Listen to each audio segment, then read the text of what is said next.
Halo, apa kabar semuanya? Tachahao. Ini adalah sebuah channel di mana setiap minggu saya menginstal dan mereview satu Linux distribution. Di vlog kali ini ada sesuatu yang spesial ya, yaitu saya akan mencoba Debian OS versi 25 Alpha. Alpha itu statusnya ya. Nah, ini adalah sebuah distro yang sedang naik daun, banyak yang membicarakan dan banyak yang merequest ya, sebuah distro buatan komunitas dari China. Dan dia adalah sebuah distro yang besar ya. Ini adalah official websitenya dan tampilannya itu digadang-gadangkan untuk mirip dengan Windows 11 guys. Mari kita download ISO-nya sebesar 5.5 GB akan terdownload ya. Ini adalah Debian Desktop Community versi 25, statusnya masih alpha. Yang aktif itu sekarang versi 23 guys. Nah, setelah ISO-nya tadi terdownload, kita seperti biasa menggunakan tools yang bernama Ventoy untuk membuat agar ISO tersebut bisa dimuat di sebuah flash disk dan kemudian kita booting flash disk tersebut agar kita bisa install. Caranya sangat mudah, kita tinggal download program Ventoy-nya, kita colokkan flash disk yang kita ingin pakai dan kita klik install guys. Di sini saya tidak klik install karena saya sudah menggunakan flash disk tersebut untuk beberapa ISO yang terdahulu. Nah, file ISO yang tadi kita copy tinggal kita download, tinggal kita copy ke flash disk yang sudah di Ventoy-kan. Kita intip juga system information, CPU yang akan saya pakai untuk menginstal Debian ini. Seperti biasa, CPU-nya itu adalah G4400.3.3 GHz, memori 4 GB RAM, disknya 120 GB saja dan ada GPU. Nah, kalau kita ingin dual boot guys, kita harus mempunyai sebuah partisi untuk memuat Linux-nya. Dan di sini saya mengulangi prosesnya ya, karena ternyata Debian OS ini membutuhkan besar sekali partisi, yaitu hingga 70 GB yang perlu saya sediakan tadi. Jangan lupa kalau kita restart masuk ke BIOS, atur agar bisa booting dari USB. Dan ini adalah menu Ventoy-nya. Kita pilih ISO yang Debian dan ini adalah menu grup dari Debian-nya. Kita bisa menggunakan try untuk masuk ke live session, tetapi kalau kita install dia akan keluar lagi. Jadi saya langsung aja menu yang kedua, install Debian 25. Dan dia akan langsung loadingkan kita ke installernya guys. Kita pilih bahasa ya. Nah, jadi ini direcord dengan kamera HP. Oke, dia kasih kita welcome. Ada 3 menu di sini ya. Menu yang pertama full disk itu adalah kalau kita tidak ingin dual boot, dia akan langsung setting hapus semua hard disk kita. Karena kita dual boot, kita menggunakan 2 menu yang berikutnya. Ini saya kasih lihat dulu yang menu advance ya. Kalau di menu advance itu kita bisa manual men-setting partisinya. Tetapi kita cukup menggunakan menu yang kedua, yaitu menu custom. Dia sudah akan setkan kita bahwa data space-nya itu minimal 43 GB guys. Dan dia sudah otomatis bagikan kita partisinya ya. Ada partisi boot, ada partisi root, ada swap-nya ya. Ini swap adalah teknologi zaman dulu. Dan folder home-nya itu dia kasih nama persistent guys. Nah, saya nggak berani ganti ya, biarkan aja dia menggunakan istilah baru. Kemudian ready to install, ini adalah kalimat summary-nya, cukup sederhana ya, dan kita tinggal klik install dan everything akan diinstalkan sama installer ini. Sangat simple, kecuali kebutuhan partisinya itu sangat besar ya. Nah, sangat saya percepat, kita restart dan ini adalah menu grupnya, terlihat sudah bisa dual boot ya. Kita masuk dulu ke menu Windows-nya. Kita cek apakah Windows kita masih aman, dan masih aman guys. Kalau kita intip di disk management, terlihat banyak sekali partisi ya. Ada 4 partisi yang dibuat sama Debian OS ini. Kita restart dan kita masuk ke menu utamanya, yaitu masuk ke Debian.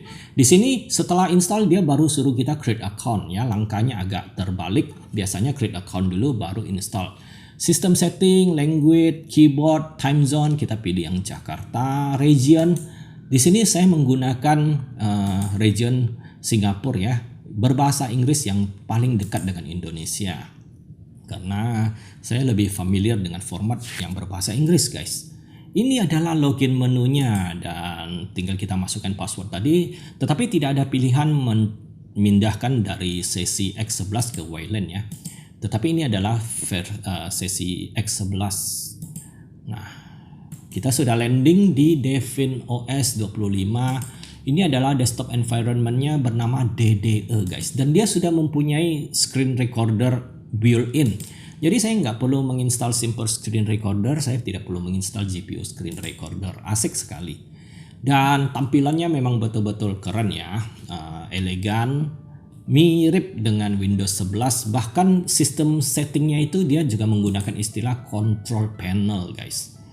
Nah, kalau kita klik kanan kita dapat personalization menu seperti ini. Mari kita lihat-lihat dulu, ini adalah file manajernya. Basic infonya, memorinya. Kita juga mau melihat properti dari folder home kita ya. Tersisa sekitar, enggak ada kelihatan tersisanya ya. Nah, tersisanya bisa dilihat dari bawah ya. Sistem disk itu 8,7 GB, data disk itu 9,9 GB. Dan kalau dan dia itu ada auto update di background guys. Jadi kalau yang nggak suka auto update bisa dimatikan ya. Ini betul-betul Linux distro untuk kalangan pengguna kantoran orang awam guys. Ini adalah sistem monitornya. Kita bisa melihat performa dari CPU yang sedang berjalan. Memori terpakai 65% ya, 2,4 GB guys, cukup besar ya. Wajar ya karena tampilan dari desktop environment-nya begitu ngejreng. Dan ya seperti saya bilang tadi, dia tidak menggunakan sistem information, tetapi menggunakan kata control panel guys. Jadi di sini kita bisa men-setting semua kebutuhan kita. Ini adalah soundnya dan ini adalah theme-nya. Dan saya memilih theme yang namanya Nirvana. Appearance-nya saya akan buat dia menjadi dark ya, karena kita udah berumur. Kalau light itu terlalu silau guys. Nah, ini adalah pengaturannya. Saya juga akan ganti avatarnya ya. Kita akan ganti dengan gambar yang lain. Kita pilih yang ini deh, yang ada serbannya. Cloud SIMS-nya kalau saya klik sign in, ada pesan kesalahan ya. Jadi kita memerlukan sebuah account. Seperti biasa saya akan ganti wallpapernya dengan grafis yang saya buat dengan AI. Nah, itu ada auto update-nya ya.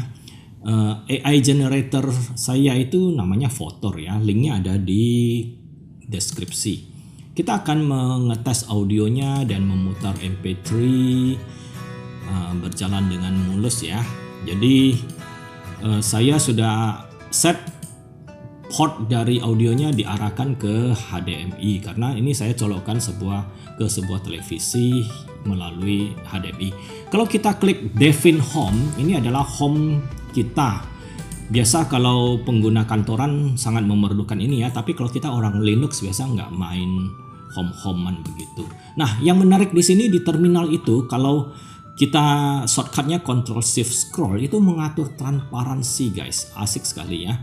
Sedangkan Ctrl Scroll mengatur size-nya, font size-nya. Langsung saya jalankan sudo apt update karena ini adalah Debian ya, dan ini akan memerintahkan agar dia mengupdate. Dan FastFed-nya itu sudah pre-install, tinggal kita jalankan. Saya juga akan menjalankan FastFed dengan configuration yang saya copy dari Garuda Linux yang kemarin ya. FastFed. Nah, ini adalah gaya Garuda Linux guys. Nah, kita bisa baca ya, Linux kernelnya itu hanya 6.6 guys. Desktop environment-nya itu namanya DDE. Dan di sini setiap teks yang kita select itu dia konteks menu dengan AI yang ada di Devin OS ini guys. Nah, ini adalah bacaan dari FastFed-nya. Saya juga menginstal Toilet dengan sudo apt install ya. Headtop-nya itu tidak terinstall dan HW info-nya ada. Dan demikianlah terminalnya. Mari kita langsung coba AI-nya ya, namanya adalah UOS AI.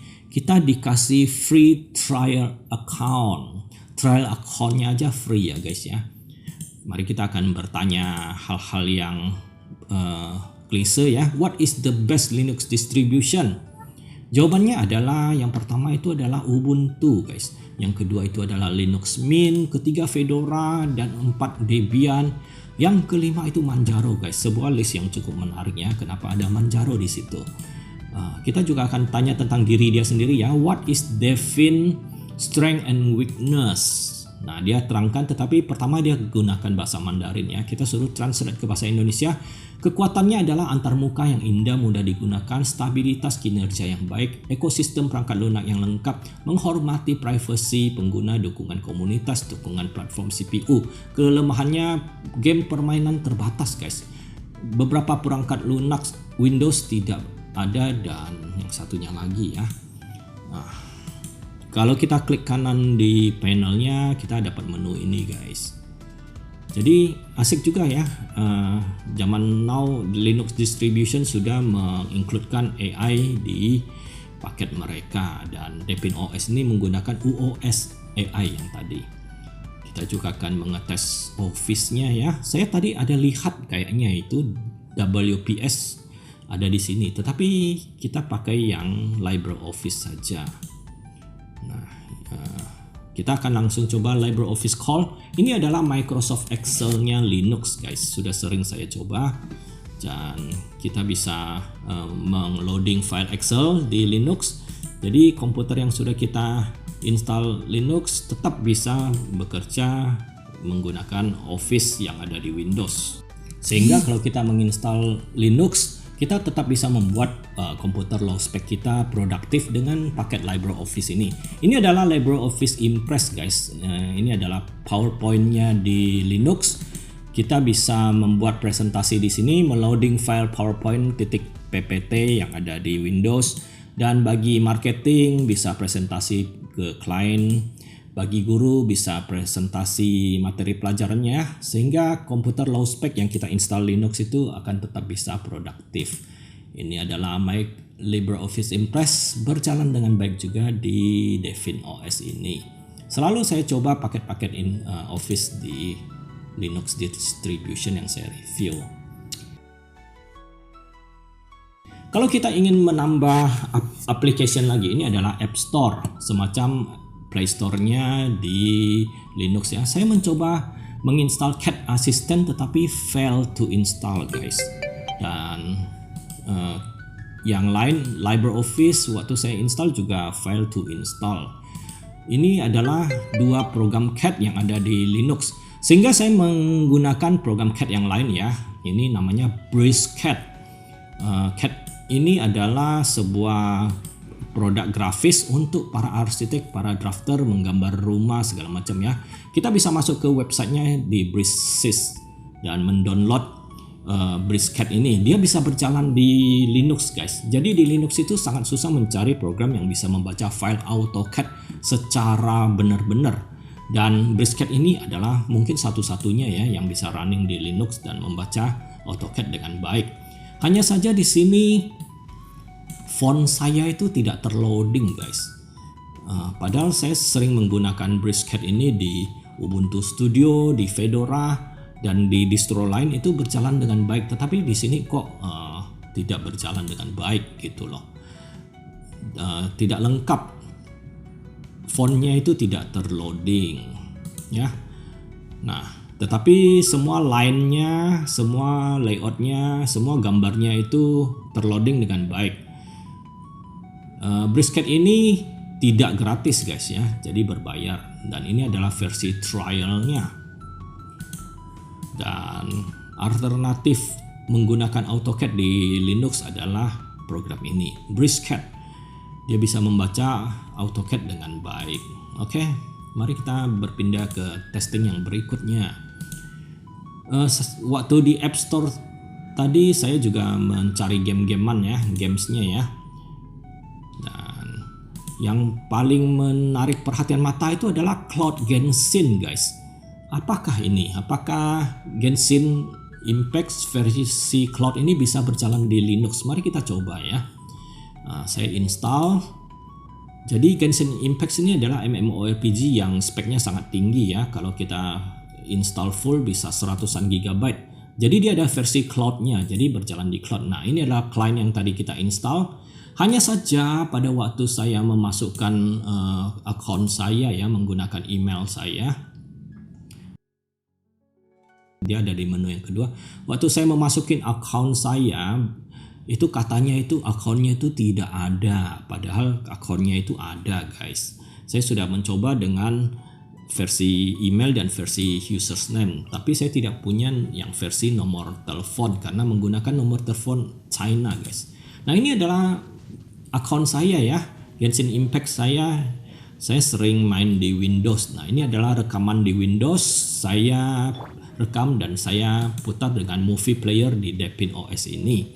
Jadi andai kata akun tersebut bisa di login di client yang tadi, maka mantap sekali ya. Teman-teman yang familiar dengan permasalahan ini bisa beritahu saya. Jadi kalau Genshin Impact Cloud bisa berjalan di Linux, maka keren sekali. Kita nggak perlu menggunakan Wine atau Lutris atau Steam gitu loh. Dan tentu saya akan menginstal Super Tux Card. Ini adalah game native dari Linux ya, dan terinstall dengan baik dan saya jalankan. Super Tux Kart ini seperti Mario Kart tapi di coding ulang oleh komunitas ya.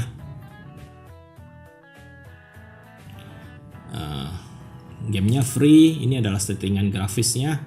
Dan add-onnya sudah saya copy semua, guys. Banyak sekali add-onnya ya. Inilah keasikan dari Super Tux Kart ini. Kita bisa mendownload mobil kita custom yang dibuat sama komunitas. Kita bisa mendownload track yang dibuat dari komunitas. Jadi nggak akan bosan dan kehabisan track, guys. Namun di sini sudah terlihat ya, dia dengan settingan grafis tadi dia sudah nge-lag. Tidak segesit biasanya. Dan ini mungkin dikarenakan ada screen recorder berjalan di background. Ya, terasa nge-lag, tidak selincah seperti biasanya. Dan resolusinya pun saya fullkan Windows-nya ya, guys ya. Super Tux Kart ini bisa dimainkan multiplayer. Saya sudah sering mabar dengan pemain dari mancanegara. Tetapi karena kita ada di Indonesia ya, pingnya itu sangat tinggi. Oke, itulah Super Tux Kart running on Devin 25 yang masih status alpha. Nge-lag, guys. Oke, kita beralih.